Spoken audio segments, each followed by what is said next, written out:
안녕하세요. 미국 관련 헬스케어 업체가 코로나 바이러스에 대해서 이제 좋은 효과를 나타낸 백신 어, 개발했다는 성공에 미국 증시가 폭등했습니다. 제가 알던 그 백신을 그 효과가 굉장히 모든 뭐 투여 환자가 거의 뭐 100% 저기 효과를 나타냈나 보더라고요. 그래서 보니까 뭐 다우가 한 3% 넘게 올랐어요. 여기 보시면 알겠지만, 네. 3.85% 올라고 나스닥도 2.44, S&P가 3.5, 3.15. 이게 S&P가 우리나라 지금 증시하고 거의 비슷하게 흘러가고 있단 말입니다. 그러니까 우리나라 증시도 오늘 아마 특별한 거 없으면 큰 폭으로 상승할 것 같아요. 물론 저기 미국의 그 선물, 시시가 선물도 이제 어떻게 변할지 모르기 때문에 미국이 이제 뭐 밤 사이에 뭐 몇 시간 사이에 뭐 상황이 이게 변수가 굉장히 많이 생기는 상황이라서 뭐 어떤 변수가 갑자기 나올지 모르기 때문에 그 변수가 없는 상황이라면 지금 우리나라도 좀 외국인들이 매수시하고 시가가 좀 크게 상승할 것 같은 생각이 들어요. 근데 이제 뭐 아까 방금 얘기한 것처럼 미국에 또 어떤 그 상황이 변수가 생길지 모르기 때문에 항상 주식이 계속 이렇게 시세판을 놓치지 말아야 될 것 같아요. 그러면 이렇게 되면 어떻게 될까요? 그러면 외국인들이 많이 사고 기관이 많이 사게 되면은, 물론 뭐 초장에는 그 개미들도 많이 살 겁니다. 왜냐면 미국이 폭등했기 때문에. 근데 이렇게 되면 이제 이런 상황인 경우에 예전에 예를 들고 봤을 때 기관들이 이제 추후에 그 외국인들이 막 사니까 주가 끌어올리니까 기관들이 가지고 있던 물량들을 던지면서 기관들이 이게 상승을 제어를 하는 경우가 좀 많았었거든요. 그러니까 오늘도 한번 지켜봐야 돼요. 일단은 뭐 어떻게, 왜냐하면 미국이 이거 하나만으로 좀 안정됐다고 볼 수가 없거든요. 왜냐하면 근데 이제 미국에서는 이런 말도 나와요. 하나 가지고 이렇게 폭등한 거는 좀 과도한 반응이다. 뭐 이제 그러니까 적정가를 넘어선 상승이다. 뭐 이런 이제 해석도 나오니까 한번 좀 지켜봐야 될 것 같아요. 그러니까 뭐라고 해야 되나, 일단 그 대형주 코스피 쪽에 아마 그 종목들이 우리가 이제 알고 있는 좀 대형 우량주 있잖아요. 그런 종목들이 좀 많이 오를 가능성이 높아 보이고, 어쨌거나. 그리고 이제 상대적으로 이제 그동안 많이 올랐던 뭐 코스닥이나 아니면 중소형 주들은 상승폭이 좀 안 좋을 수도 있을 것 같아요, 처음에는. 근데 이제 장중에 이제 아까도 얘기했지만 장중의 흐름이 어떻게 변할지 모르기 때문에, 그러니까 이게 주식시장에서 가장 중요한 게 수급이에요, 수급. 뭐 어떤 악재건 어떤 호재건 수급이 거기에 받쳐주지 않는다면은 수급이 항상 그 주가의 방향성을 조절할 수 있습니다. 그래서 이제 모든 뭐 그런 말이 있거든요. 모든 수급은 모든 재료에 우선한다. 뭐 그런 말이 있습니다. 그러니까 여러분들 그런 부분 항상 고려해 보셔야 돼요.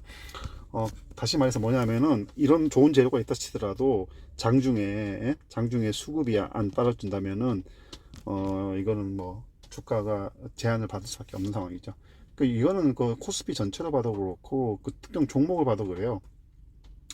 어떤 종목이 어떤 재료를 가지고 있다 하더라도 누군가가 이제 뭐 강하게 매도를 해버린다면은 기존 주주 중에서, 그러면 이제 아무리 좋은 재료를 가지고 있어도 오르지 못해요. 네, 그래서 그 코스피 장 전체도 그렇고 코스닥 장 전체도 그렇고, 그러니까 여러분들 그런 거 항상 감안하셔야 돼요. 어, 그리고 이제 그 다음에 중요한 게 이제 변수죠, 변수. 예, 물론 일반적 아무 문제가 없는 상황에서는 그 재료가 가지고 있는 아니 종목이 가지고 있는 재료가 가장 큰 영향을 미치는 건 사실인데, 그렇다 치더라도 그 둘러싼 변수, 예를 들어서 어떤 종목이 그 어, 좀 좋은 재료를 가지고 있어요. 근데 이제 코스닥 시장 전체가 어떤 특정 세력이 뭐 기관이나 뭐 외인이 엄청 매도를 던져요. 그러면은 그 종목이 웬만큼 좋은 재료가 아닌 거는 그거 못 이깁니다. 하락할 수밖에 없어요. 왜냐하면 이 사람들은 그냥 뭐 무더기로 던져버리니까, 뭐 종목을 안 가리고 그 장 전체에서 뭐 이게 던져버리니까 그런 일들이 좀 벌어질 수가 있죠. 네. 그렇기 때문에 근데 이게 문제는 뭐냐면 이 변수가 한두 개가 아니라는 얘기죠. 뭐 수백 개 될 수가 있습니다. 그렇기 때문에 그걸 모든 걸 다 그거를 뭐 이렇게 캐치할 수가 없어요. 변수들을.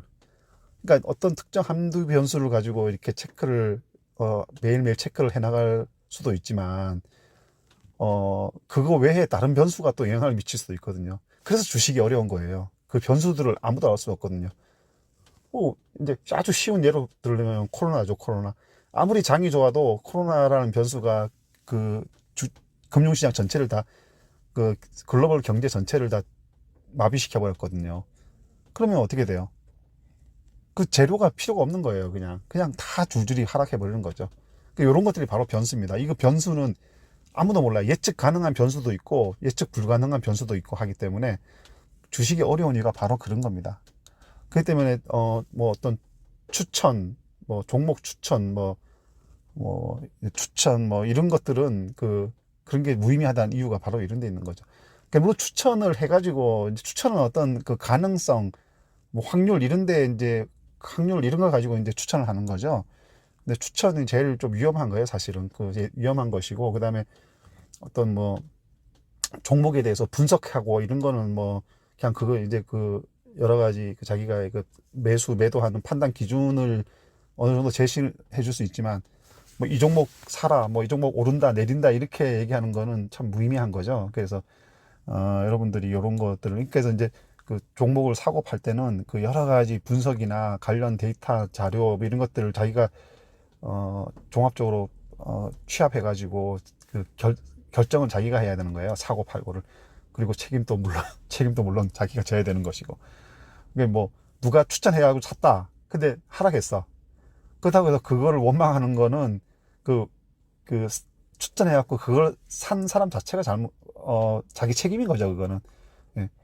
추천해준 사람은 제가 조금 전에 얘기했지만 뭐 종목을 누가 추천해줬다 이래가지고 그걸 딱 샀다 이랬고 야씨 네가 추천해줬는데 네가 사라져 샀는데 뭐 왜 하락했다 물어내라 뭐 이렇게 못하잖아요. 그렇죠? 그러니까 이제 항상 그런 것들은 누군가가 뭐가 얘기를 하더라도 그걸 관심을 가지고 이제 쳐다볼 수는 있지만 그 결정은 자기가 하는 거예요. 뭐 사고 팔고 안 사고는. 그러니까 오늘 또 이렇게 여러분들이 그 장중 흐름 근데 이제 직장인들이 문제가 뭐냐면은 생업을 가진 사람들이 이걸 계속 쳐다볼 수가 없다는 거죠. 창구를. 네, 그렇죠? 보통 이래 보면은 오전장에 어떤 흐름을 갖잖아요. 상승이나 하락. 그러면 이제 한 11시 반이나 점심시간 다가오면은 그때부터 막 이렇게 움직이는 게 있어요. 그때 그 전까지 하락하면 종목이 점심시간 되면 더 하락해요. 왜냐하면 직장인들이나 이런 사람들이 점심 먹으러 점심시간 다가오니까 이렇게 쳐다본단 말이에요. 한번 호커창을. 그럼 자기가 가진 종목이 하락하에 있어요. 그러면 이게 하락인가 보다 싶어 우르르 파는 거죠. 그리고 점심시간 이후에 12시 반부터 1시 그 사이에도 좀 이렇게 많이 움직여요. 주식들이 보면. 그때도 이제 보통 그렇죠. 밥 먹고 난 다음에 막 자기가 이제 가져온 종목에 대해서 저 오전장 흐름을 보고 막 팔고 사고를 하는 거죠. 예, 그런 경향이 좀 있어요. 근데 뭐 그런 게 사실은 뭐 무의미해요. 사실은 무의미하다기보다 의미가 거의 없어요. 왜냐하면 그 직장인들이 못 보는 시간에 안 보는 시간에 오전이나 점심시간 이후에 퇴근할 때까지 그때까지 이렇게 세력들이 막 계속 주도권을 가지고 다툼을 하거든요. 뭐 오르락 내리락 그리고 또 여러 가지 변수가 작용하고 그래서 이제 그 초단타는 아무나 하는 게 아니라는 얘기가 그래서 나오는 겁니다. 거기에 그런 변화에 빨리빨리 대응할 수 없는 상황이라면은 초단타는 하지 말아야죠. 예. 예를 들어서 보세요.